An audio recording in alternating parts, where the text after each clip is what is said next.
Imagine yourself on a red-eye flight bound for Hong Kong. The aircraft's interior is dimly lit, with the majority of passengers in slumber. Abruptly, the airplane engages in unusual movements.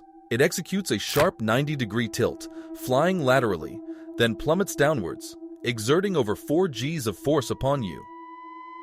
Following some stabilizing maneuvers, you find yourself in a surreal, weightless descent. To the uninformed, it might seem as if the plane were being haphazardly controlled by a child. Regrettably, in this instance, such an assumption wouldn't be far from the truth. This is the harrowing tale of the Aeroflot Flight 593 disaster that occurred in March 1994. Aeroflot Flight 593 was en route from Moscow to Hong Kong, adhering to a standard flight trajectory. The trio of pilots was set to take turns at the controls, given the lengthy nature of the journey. The group's captain completed his duty and retreated to the cabin for rest. The relief pilot, Yaroslav Kadrinsky, assumed the role of captain, with First Officer Igor Piskaryov as his co-pilot. Together, the duo boasted 15,000 hours of flying experience, including 1,400 hours in the Airbus A310. The Airbus A310-300, a cutting-edge addition to the Aeroflot fleet, was relatively new. The pilots primarily had experience with Russian aircraft, which followed different operational standards and warning protocols. These minute discrepancies could have been a decisive factor between a miraculous escape and a catastrophic crash. On that fateful night, a third pilot, Vladimir Makarov, also an Aeroflot employee, was present in the cockpit as a passenger. As a professional courtesy, he occupied one of the auxiliary seats behind the pilots. Amid the tranquility of the night flight, the captain made the unconventional decision to invite 2 guests into the cockpit. For Captain Kadrinsky, this was a thrilling opportunity. His children, who were on board for a brief holiday in Hong Kong, were those guests. With the aircraft on autopilot and the flight path set, this phase was typically unremarkable for the pilots.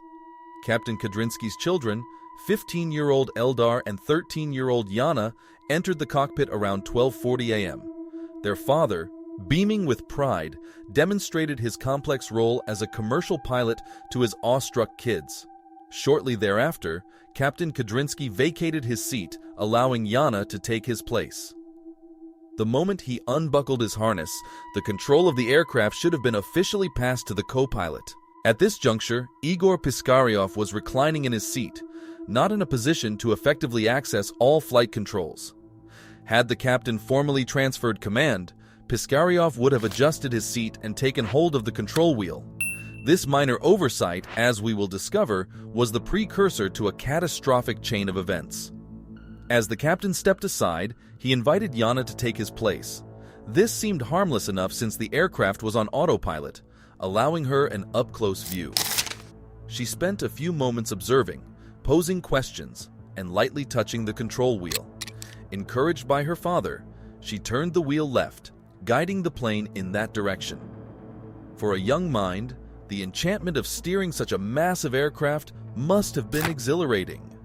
Meanwhile, Captain Kadrinsky subtly adjusted a dial to steer the aircraft leftward, a routine he had executed countless times. Although the plane was technically on autopilot, pilots have the capability to override certain functions. The captain disengaged the heading select knob, angling the plane 15 degrees to the left, causing a leftward roll. The autopilot maintained control of speed and altitude, ready to resume its programmed route once the knob was re-engaged. Once Yana had briefly operated the controls, she prepared to leave the seat. Captain Kadrinsky cautioned her about the intricacies of exiting the cockpit chair, given the proximity of rudder pedals and various switches. He instructed her to exit slowly and with care. Up to this point, the demonstration appeared safe and controlled, with the autopilot fully operational and everyone in the cockpit relaxed and enjoying the deviation from the usual.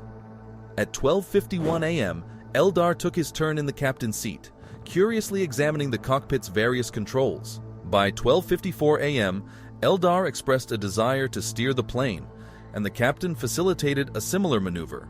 Makarov, the guest pilot, suggested displaying the horizon visual for Eldar's benefit.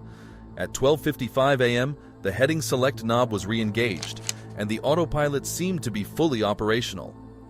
Meanwhile, Yana discussed returning to her seat with her father, ensuring not to disturb first-class passengers. Just then, Eldar's query drew the attention of all three pilots to the cockpit instruments. There was collective confusion about the aircraft's trajectory. With no one fully monitoring the flight controls for several minutes, it took them precious seconds to reassess the situation. In a typical holding pattern for landing, an aircraft follows a prescribed oval-shaped path around an airport. The instruments would display this as a U-shaped curve.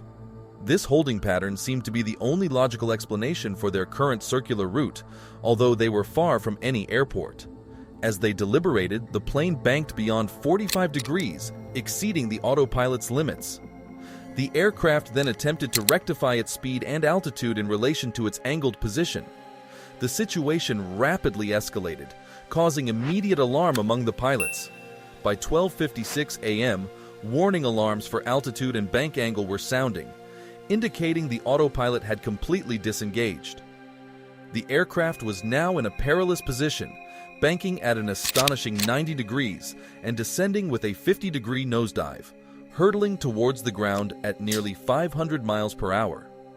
The intense 4.6 G's force generated by the plane's trajectory exceeded its structural limits, hindering Piskaryov from fully accessing the controls and preventing Eldar and Captain Kudrinsky from swapping seats. Amidst this chaos, the co-pilot attempted to decelerate and lift the nose, but his overcorrection, combined with an unintentional rudder pedal push by Eldar during the seat exchange, triggered a stall and a harrowing, uncontrollable spiral descent.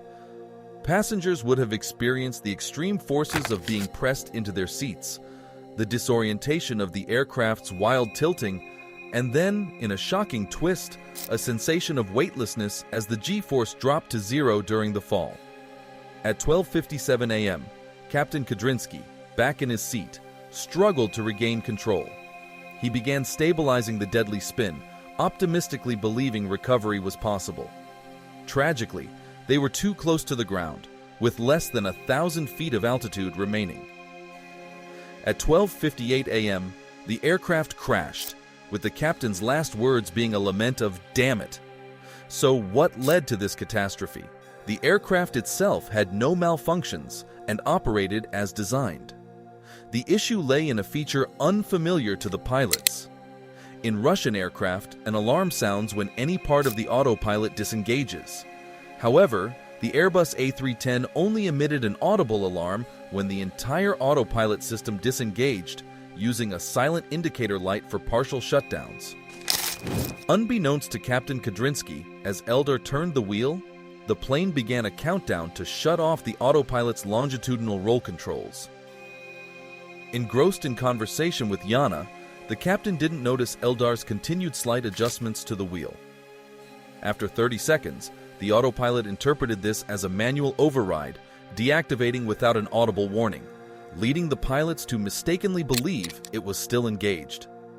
During this, the autopilot still managed speed and altitude, causing unnoticed changes in the plane's angles, speed, and direction.